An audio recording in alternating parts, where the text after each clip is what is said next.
우리가 지금 계속해서 우리 요한복음을 살펴보고 있습니다. 요한복음을 이제 오늘 6번째 나누고 있는데요. 요한복음의 핵심이 무엇입니까? 누군가가 요한복음이 우리에게 주는 메시지가 무엇입니까? 라고 묻는다면 여러분들은 무엇이라 답하실 겁니까? 잘 모르시겠으면 1장 1절만 기억하셔도 됩니다. 1장 1절 무슨 말씀이죠? 태초에 말씀이 계시니라. 이 말씀이 하나님과 함께 계셨으니 이 말씀은 곧 하나님이다. 근데 그 말씀이 어떻게 됐습니까? 1장 14절 말씀이 육신이 되어 우리 가운데 거하셨다라는 겁니다. 그러니까 요한복음이 우리에게 주는 메시지는 말씀이신 하나님이 우리에게 오셨다라는 것이죠. 근데 문제는 무엇입니까? 그 하나님이 오셨음에도 불구하고 그 하나님을 아는 자가 있다 없다? 없다라는 겁니다. 하나님을 영접하는 자가 없다라는 것이죠. 외면하고 무시한다는 겁니다. 하나님이 그렇게 외면당하시고 무시당하셨습니다. 주인이신 그분이 오셨는데 아무도 그를 영접하지 않습니다. 그럼 우리의 주인은 어떻게 해야 합니까? 우리의 주인은 응당 그들을 심판하셔야 하죠. 그러나 요한복음이 우리에게 주는 메시지는 심판이 아닙니다. 아무도 그를 몰라보고 아무도 그를 영접하지 않았으나 그러나 이 요한복음뿐은 아니라 성경 우리에게 주는 메시지가 무엇이냐? 그 주인이 우리를 위하여 죽으셨다는 겁니다. 그 주인이 우리를 죽이셔야 하는데 그 주인이 우리를 죽이신 것이 아니라 우리를 위하여 죽으셨다라는 거예요. 그러므로 주님의 십자가는요, 꽤 괜찮은 사람들, 의로운 사람들을 위한 십자가가 아닙니다. 주님의 십자가는 그 주님을 모르는 자들을 위한 십자가라는 사실입니다. 그래서 로마서 5장 6절은 이렇게 말씀합니다. 우리가 아직 연약할 때 기약대로 그리스도께서 누구를 위하여 죽으셨다? 경건하지 않은 자를 위하여 죽으셨다. 경건한 자를 위하여 죽으신 것이 아니라 경건하지 않은 자, 죄인들, 바로 우리들을 위하여 죽으셨다는 겁니다. 그리고 성경은 그 주님이 죽으셨는데 단순히 죽으셨다가 아니라 그 죽으심이 어떤 죽으심인지를 우리에게 이제 하나씩 가르쳐주고 보여주는 겁니다. 그래서 요한복음은요, 그냥 이 하나만 딱 잘라서 보는 것보다 이 큰 그림을 그리면서 보시는 것이 좋습니다. 그것이 제가 지금 계속해서 요한복음을 설교하는 이유이기도 하고요. 근데 우리는 참 이 성경을 어떻게 보느냐? 성경을 잘 보지 않습니다. 성경을 잘 보지 않고 혹 성경을 보는 분들도 어떻게 보는지 아십니까? 많은 분들이 하루에 3장 읽습니다. 안 읽는 것보다 3장씩 읽으면 좋죠. 감사한 일입니다. 근데 문제가 무엇이냐면 3장만 읽는 3장만. 왜 3장씩 읽기 시작했느냐? 너무 성경을 안 읽으니까 1년에 성경 일독이라도 하려면 하루에 3장씩 읽고 주일에 5장 읽으면 성경을 일독할 수 있다. 그래서 여러분들 정말 너무 안 읽지 마시고 3장만이라도 읽으십시오라고 해서 3장 있습니다. 근데 문제가 뭐냐면 그 뒤 내용이 아무리 궁금하고 아무리 재미있을 것 같아도 일단 3장만 읽으면 다 끝난 겁니다. 그게 우리의 문제입니다. 혹시 드라마 같은 거 좋아하십니까? 저는 드라마를 좋아합니다.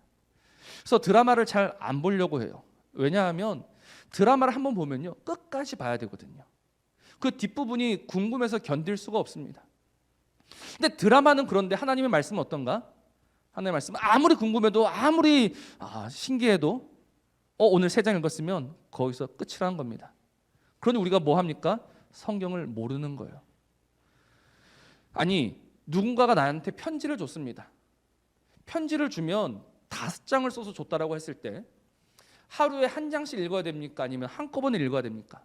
당연히 한꺼번에 읽어야 되죠. 그래야 그 편지가 이해가 되는 겁니다. 근데 에베소서, 빌립보서, 골로새서 하루에 1장씩 있습니다. 잘 모르는 겁니다. 읽어도 무슨 말인지 모르는 것이죠. 그래서 성경은요, 이 큰 그림, 큰 줄기를 보시면서 따라오셔야지만 그 안에 담겨진 하나님의 새로운 메시지들을 발견할 수 있습니다. 그래서 저는 지금 요한복음을 어떤 관점에서 설교하고 있냐면 주님이 나다나엘에게 하셨던 말씀 1장 50절에서 주님이 이렇게 말씀하셨죠. 예수께서 대답하여 이르시되 내가 너를 무화과 나무 아래에서 보았다므로 믿느냐? 뒤에 이보다 더 큰 일을 보리라. 이보다 더 큰 일이 무엇입니까? 궁극적으로는 십자가입니다. 부활입니다. 하나님의 나라입니다.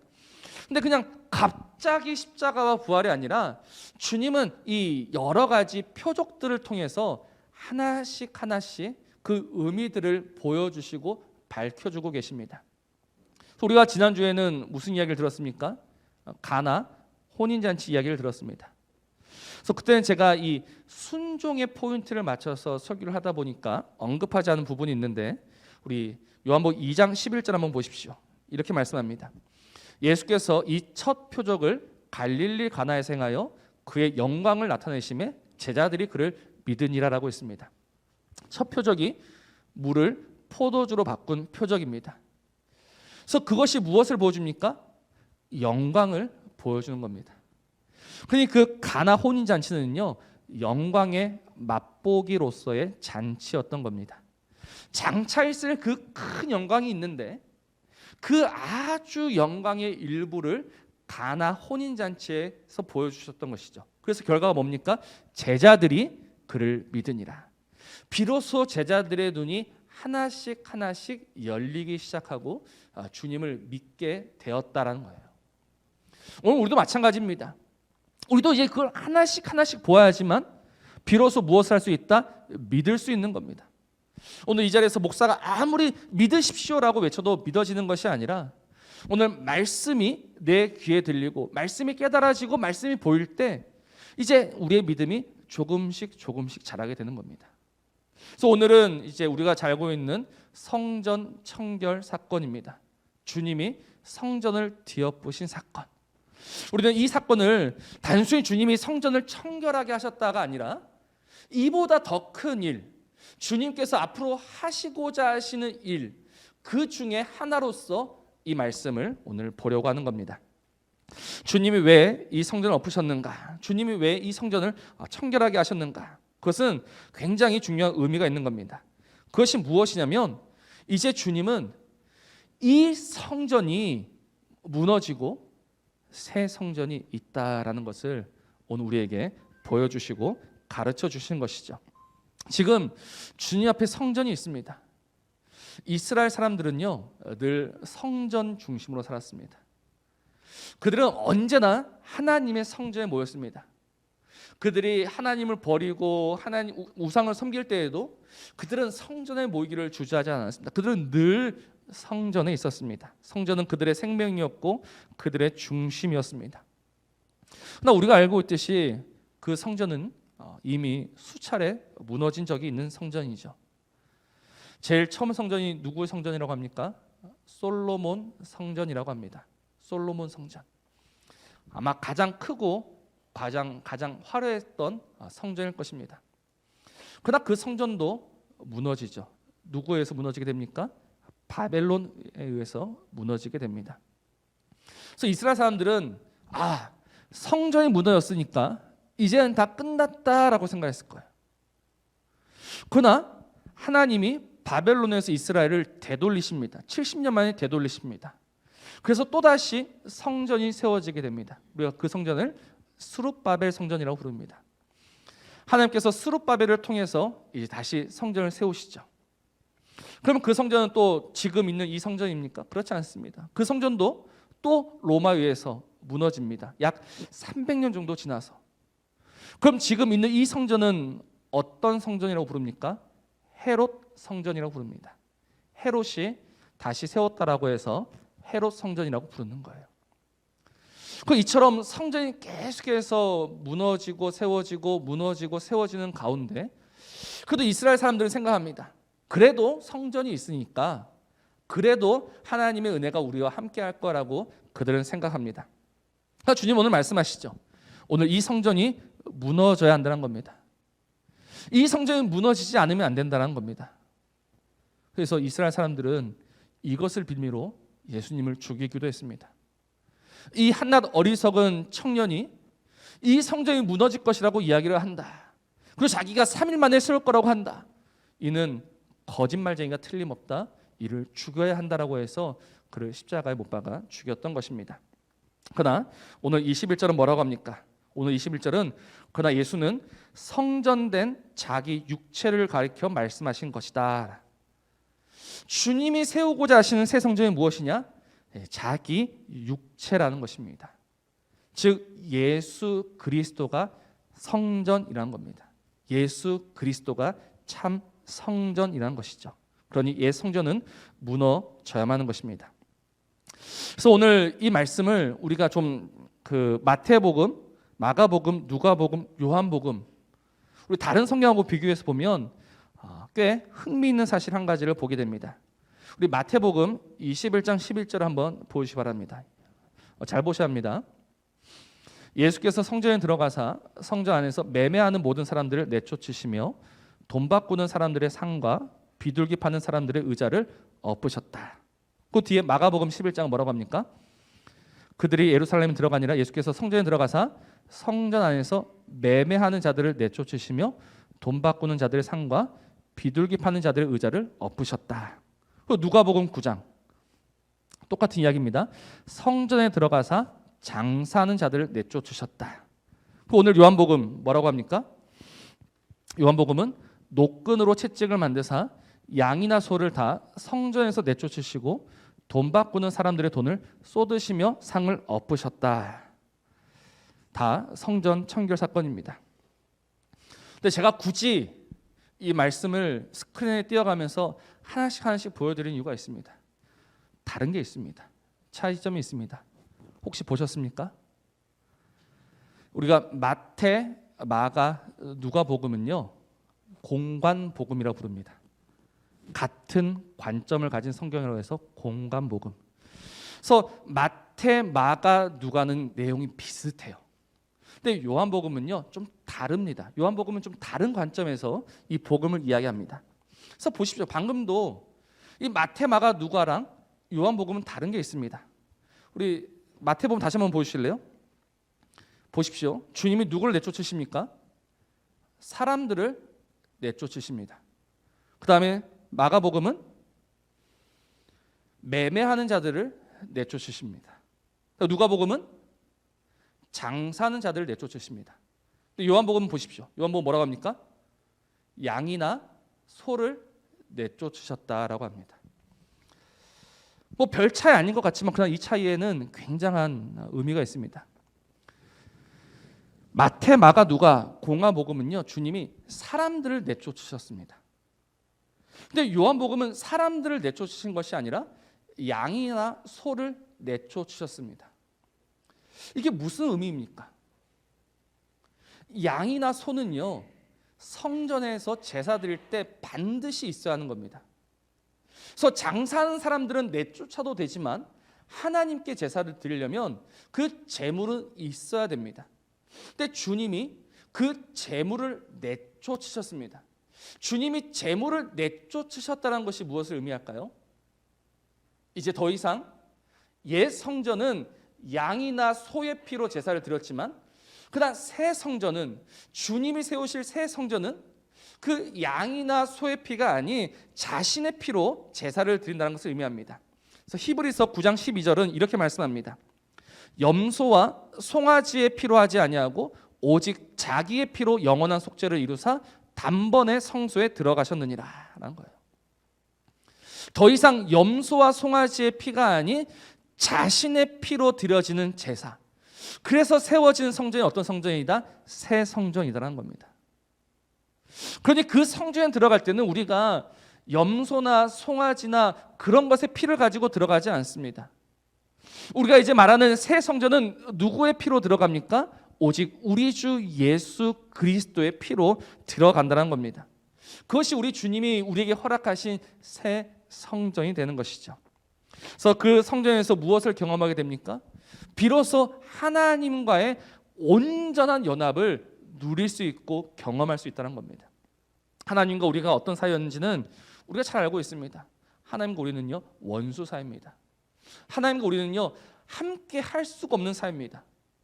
그러나 우리 주님이 세우신 그 새 성전에서 우리는 다시 하나님을 만날 수 있고 하나님을 경험할 수 있고 하나님을 누릴 수 있다는 겁니다. 옛 성전은 어떻습니까? 옛 성전은요 늘 무너집니다. 늘 무너진다는 것이 무엇을 의미합니까? 하나님과의 관계가 불완전하다는 겁니다. 언제든지 깨질 수 있다는 겁니다. 그러나 우리 주님이 세우신 새 성전은 어떤 성전입니까? 무너지지 아니한 성전입니다. 영원한 성전입니다. 그러니 하나님과 우리의 관계가 영원하며 온전하며 완전하다는 겁니다. 더 이상 두려움과 불안으로 하나님 앞에 나아가는 것이 아니라 그 새 성전 안에서는요 담대하게 담력을 가지고 하나님께 나아갈 수 있다는 겁니다. 근데 문제가 무엇이냐? 우리 주님이 자신의 피로 그 새 성전을 우리에게 주셨거늘 우리는 아직까지도 옛 성전을 고집하고 있다는 겁니다. 무너져야 되고 쓰러져야 되고 없어져야 될 그 성전을 우리가 아직도 고집하고 있다는 사실입니다. 그 증거가 무엇이냐? 오늘 우리가 하나님께 드려지는 이 예배를 보면 알 수 있습니다. 사랑하는 성도 여러분, 하나님께서 이제 우리에게 새 성전을 주셨습니다. 새 성전을 주셨다는 의미가 무엇이냐? 그것은 이제 새로운 예배가 있다는 겁니다. 정말 이전과는 다른 새로운 예배가 있다는 겁니다. 새 성전에 어울리는 새로운 예배가 있습니다. 우리는 그것을 무엇이라고 부릅니까?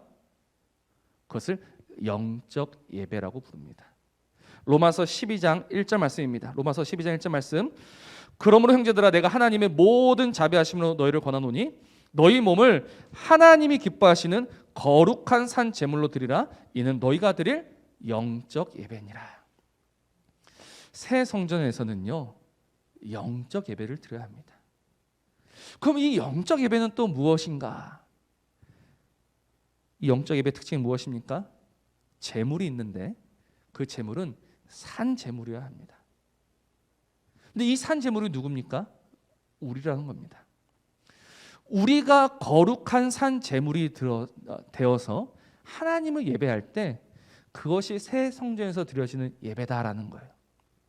그 우리가 거룩한 산 제물이 되어야 한다라는 것은 무슨 말인가?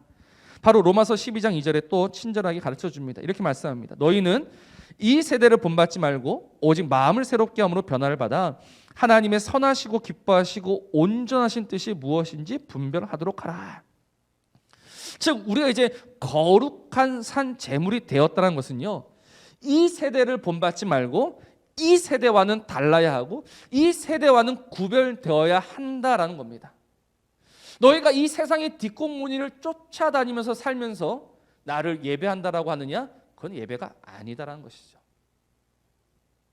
오늘 우리가 정말 참 성전이 되시며 영원한 성전이 되시는 예수 그리스도 안에서 지금 내가 하나님을 예배하고 있다라는 분명한 증거가 무엇이냐? 오늘 우리의 삶이 달라야 한다는 겁니다. 월화수목금토 늘 세상의 뒷공무니를 쫓아다니다가 일요일날 이곳에 와서 예배한다고 예배가 아니라 정말 그 모든 시간 모든 장소에서 하나님의 말씀과 하나님의 뜻을 따라서 구별된 삶으로 살아가는 거룩한 산 제물이 되었을 때 하나님이 지금 나의 이 예배를 영적 예배라고 인정해 주시고 받아주신다는 겁니다. 오늘 이 말씀 이해가 되십니까? 그럼 보십시오. 오늘 우리는 지금 하나님께 정말 예배를 드리고 있습니까? 몸은 이 자리에 앉아 있고 이 시간 우리는 이곳에 나와 있지만 정말 우리는 하나님 앞에 이 예배라고 할 수 있는 그런 거룩한 산 제물이 되었습니까? 우리가 거룩한 산 제물이 되었다는 증거는요 한 가지밖에 없습니다. 그것이 무엇이냐면 오늘 우리의 삶에 정말 십자가가 있었느냐라는 겁니다. 주님은 십자가에서 죽으셨습니다. 주님이 왜 십자가에서 죽으셔야만 했습니까? 그건 주님이 세상과는 다른 길을 걸으셨기 때문입니다. 우리 주님께서 세상이 원하시는 길을 걸어갔더라면 세상은 그를 가장 높여주었을 겁니다. 세상이 주는 그 길을 쫓아갔다면 예수님은요 반드시 세상의 왕이 되었을 겁니다. 사람들은 그를 못 박지 않았을 겁니다. 근데 주님이 왜 십자가를 못 박히셔야만 했는가? 주님이 그들이 원하는 길, 세상의 길이 아니라 오직 그 말씀의 길을 걸어갔을 때, 세상과 다른 길을 걸어갔을 때 세상은 그를 죽였던 것입니다. 마찬가지입니다. 오늘 우리가 이 세상과 다른 길을 걷느냐? 그럼 세상은 우리를 미워할 수밖에 없습니다. 세상 우리를 좋아할 수가 없습니다. 세상이 주는 것을 받아먹지 않고, 세상이 주는 것을 입지 않고, 세상이 주는 것을 좋아하지 않으니 어떤 세상이 우리를 좋아할 수 있겠습니까? 그래서 우리를 죽여버리고 말죠. 그러나 그 죽음이 무엇이 되느냐? 하나님 앞에 영광이 되는 겁니다. 그때마다 하나님의 생명을 누리게 되는 겁니다. 그때마다 비로소 나를 살리는 하나님의 은혜를 우리가 누리게 되는 겁니다. 그래서 고린도후서 6장 9절 이렇게 말씀합니다. 우리는 어떤 사람들이냐? 무명한 자 같으나 유명한 자요, 죽은 자 같으나 보라 우리가 살아있다라고 합니다. 이것이 바로 오늘 하나님 앞에 영적 예배를 드리는 자들의 모습입니다. 무명한 자 같으나 유명한 자요, 죽은 자 같으나 살아있는 자들이다. 오늘 이 믿음이 있어야지만 우리는 정말 다시 한번 하나님 앞에 나아가서 하나님이 기뻐하시는 그 거룩한 산 제물이 되어서 영적 예배를 드릴 수 있다는 겁니다. 그래서 주님은 우리에게 이 놀라운 은혜를 주셨기 때문에 우리는 이 말씀을 믿으면서 날마다 이 땅의 성전을 허무는 자가 되어야 합니다. 이 땅의 성전을 높이 쌓아가는 자들이 아니라 이 땅의 성전을 허는 자들이 되어야 합니다. 왜냐하면 이 땅의 성전을 헐어야지만 그 영원한 성전을 바라는 자가 되기 때문이에요. 고린도서 5장 1절 말씀입니다. 만일 땅에 있는 우리의 장막집이 무너지면 하나님께서 지으신 집, 곧 손으로 지은 것이 아니요 하늘에 있는 영원한 집이 우리에게 있는 줄 아느니라. 우리에게 하늘에 있는 영원한 집이 있으면 어떻게 알 수 있느냐? 새로운 성전이 있으면 어떻게 알 수 있느냐? 이 땅의 집이 무너져야지만, 오늘도 이 땅에 내가 세운 그 모든 것들이 없어져야지만 비로소 하나님의 성전을 기대할 수 있다는 겁니다.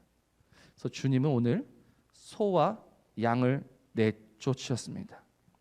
그것은 옛 성전의 유물입니다.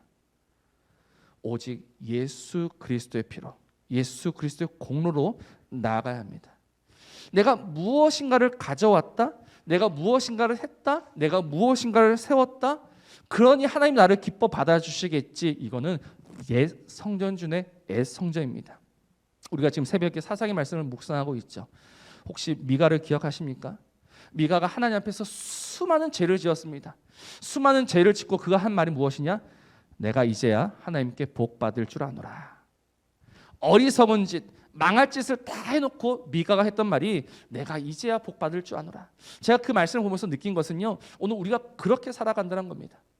옛 성전을 고집하면서 거기에 머물러 있으면서 하나님이 나를 받아주시겠지, 이것만큼 어리석은 사람은 없습니다. 우리 주님이 세우신 그 새 성전 향해서 나아가서 주님이 나에게 명하신 거룩한 산 제물이 되어서 영적 예배를 드릴 때 비로소 하나님 앞에 나아가서 하나님의 얼굴을 뵙고 먹고 마실 수가 있다는 겁니다. 그러니 사랑하는 성도 여러분, 정말 이 예배를 사모하셔야 합니다. 하나님과의 새로운 관계를 사모하셔야 합니다.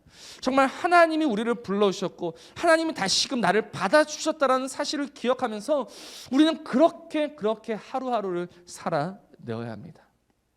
그런데 오늘 이 요한복음 말씀을 보면 참 두려운 말씀이 있고 아픈 말씀이 있습니다. 그 말씀이 어떤 말씀이냐? 요한복음 2장 23절을 보십시오. 요한복음 2장 23절을 보면 6월절에 예수께서 예루살렘에 계시니 많은 사람이 그의 행하시는 표적을 보고 그의 이름을 믿었으나라고 합니다. 근데 24절 뭐라고 합니까? 예수는 그의 몸을 그들에게 의탁하지 아니하셨다라고 합니다. 그래서 이 의탁이라는 말이 무엇일까? 원어로 보면요, 믿지 않으셨다는 말입니다. 그러니까 23절과 24절은 똑같은 말입니다. 사람들은 예수님을 믿었다. 24절은 예수님은 사람들을 안 믿었다라는 이야기예요. 이 말씀 이해가 되십니까? 지금 사람들은 그래, 나는 이제 새 성전에 들어갈 거야. 나는 이제 새 성전에 들어가서 정말 하나님과 함께 할 거야. 그래서 그들은 그 표적을 보고 주님께 와서 나는 주님을 믿습니다라고 외쳤습니다.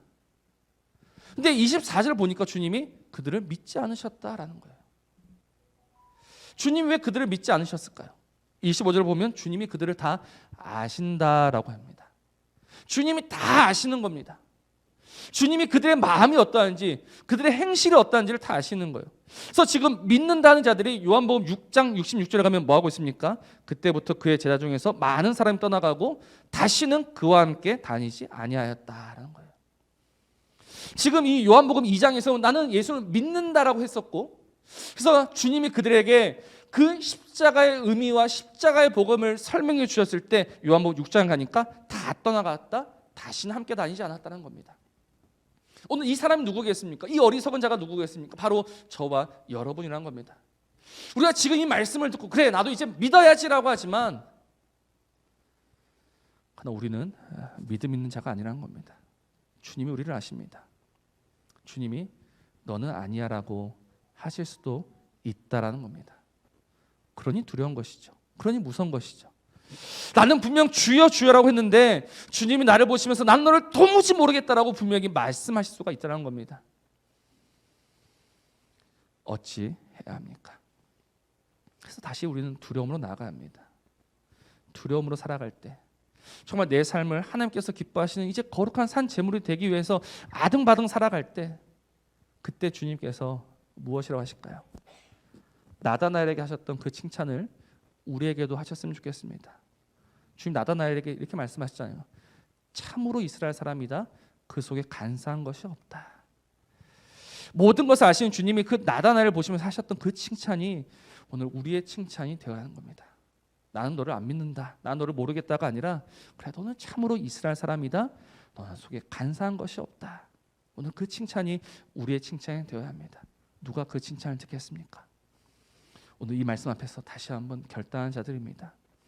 그래 주님이 새 성전을 세우셨고 그 새 성전을 우리를 부르시어 정말 자신의 피로 하나님과 우리의 모든 관계를 회복시켜 주셨으니 내 생명은 오직 그 성전 안에 있음을 믿고 내 모든 삶은 오직 그 예수 그리스도 안에 있음을 믿고 그리로 달려갈 때 그리로 힘써 나아갈 때 주님 우리를 보시면서 참으로 이스라엘 사람이다 간사한 것이 없다라는 그 칭찬을 들려주실 겁니다. 오늘 결단하시기 바랍니다. 오늘 이 말씀 앞에서 다시 한번 거룩한 결단으로 서시기 바랍니다. 우리 앞에 옛 성전이 있고 새 성전이 있습니다. 옛 성전은요 또 무너질 겁니다. 얼마 가지 않아서 금세 무너지고 사라질 겁니다. 그러나 주님이 세우신 새 성전이 있습니다. 영원한 성전이 있습니다. 오직 그 예수 그리스도를 믿음으로 들어갈 수 있는 새 성전이 있습니다. 그 새 성전으로 나아가서 하나님 앞에 하나님이 기뻐하시는 예배 드리면서 하나님과의 관계가 회복되고 그 하나님 우리에게 주시는 그 하나님 우리에게 채우시는 모든 좋은 것으로 살아가는 그런 진실된 주의 백성들 되시기를 우리 주님의 이름으로 부탁을 드립니다.